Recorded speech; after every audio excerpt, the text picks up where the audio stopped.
Gentle reminder that when we're in this session, it's a meditation session. Meditation, it's not so much about reflecting or going through mental processes. It's not about finding anything. It's not about trying to attain anything other than coming back to ourselves and to understand our minds. If the mind is thinking, if the body is tired, we learn how to live with it. We learn how to calm the body and mind. We learn how to put the body and mind into relaxation so that the mind can be still and stable and we can dwell inwardly to really go deep within ourselves, to simply understand what is going through our heads, what kind of mental fluctuations we have. Are there a lot of thought processes? And if there are they intense or are they not so intensive? Are thoughts pulling us away from our meditations? Meditation is about the cultivation of the mind, on how we can stay within and basically to say no to our habitual energies. Our habit energies are what usually pull us away and cause us to be on autopilot.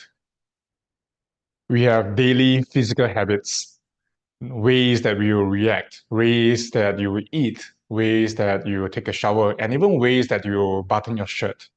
But then there's also our mental habits. We call them habit energies. These are things that propel us to think, to make decisions. These are also energies that cause certain emotions, whether good or bad, to arise. And that's why we can go through different mental states. So to meditate and to look inwardly, it is to understand what mental energies, what habit energies are there.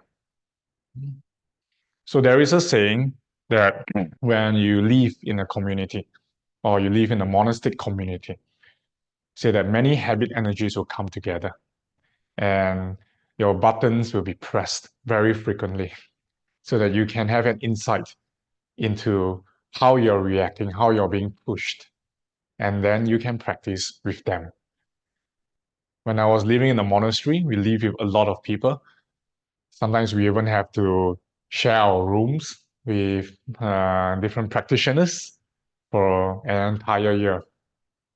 And if you chose the wrong roommates, that's it. You can't. You have to live there. You wake up together, you practice together, you work together, you sleep together, and you just have to face them again and again and again. You can't switch rooms once you have chosen your room, right? So you can't just pack up and leave because other rooms are also taken up.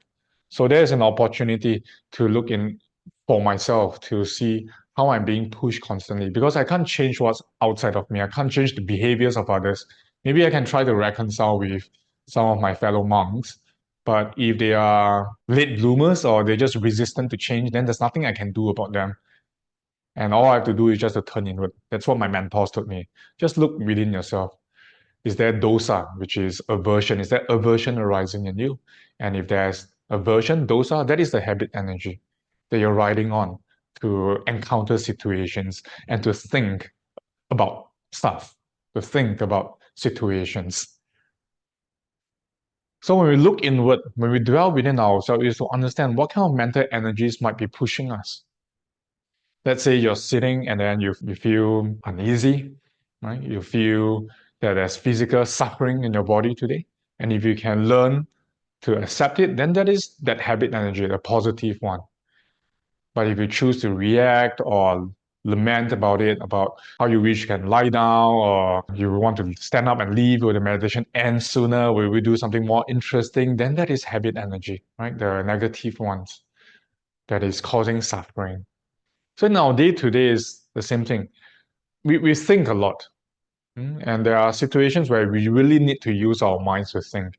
But it's very important for us to know what kind of habit energies are pushing us.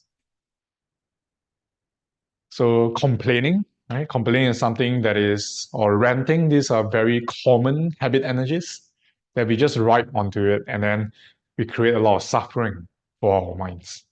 And you might not even be able to enjoy what is in front of you in the here and now. You can't appreciate because you're afflicted by that habit energy or constantly ranting, fighting fault, or sometimes even in meditation, when the instructions were not given to you to not contemplate on emptiness, to not contemplate about your day, to not reflect about things that you don't understand, and then you push yourself you just want to do it, right? That is also the habit energy. Because as I said, meditation is about learning to calm and stabilize the mind so that you can dwell in the present moment, to not have any objective in your meditation. But then habit energies can just cause us to not meditate at all. You may sit down for an hour or maybe two, just reflecting on what made you suffer and just keep thinking about it, trying to figure an end to it, trying to figure out whether you're right or the other person is right, how you can do better. That is reflection. You could do it from journaling or talking to someone, or maybe just talk to a coach or a therapist or a friend. But in real meditation, it's not about that. You don't spend an hour or two ruminating about it. So that is the habit energy of just of rumination, because you're not satisfied within yourself. As we know, whatever we dwell in, it will proliferate. When there's thought proliferation, we lose mental energies. So that is called the outflow or the inflow or the outflux or the influx. In Pali, it's called asava, asava, A-S-A-V-A, asava, which is influx slash outflux. Right? It's the same thing, meaning that there is just something moving and not allowing ourselves to be truly present and for the mind to stabilize. So that's actually all we need to be mindful of when we're in meditation. If you can dwell in peace, great. But if you find yourself trying to control any part of your meditation other than learning to calm the mind with wisdom, then that is something you want to learn to identify. Oh, there is this habit energy. And this habit energy might be just around your life for a very long time, right? So you can actually meditate on habit energies just by noticing it. Maybe a strong habit energy is there. You could just look at it to just know what it is.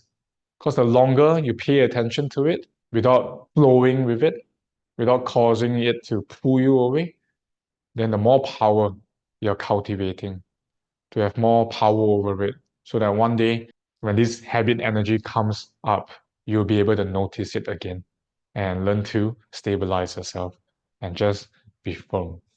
So as we know that when we ruminate over the past or we think too much about the future, that is what causes us dukkha, to cause us suffering, cause the mind to be stirred.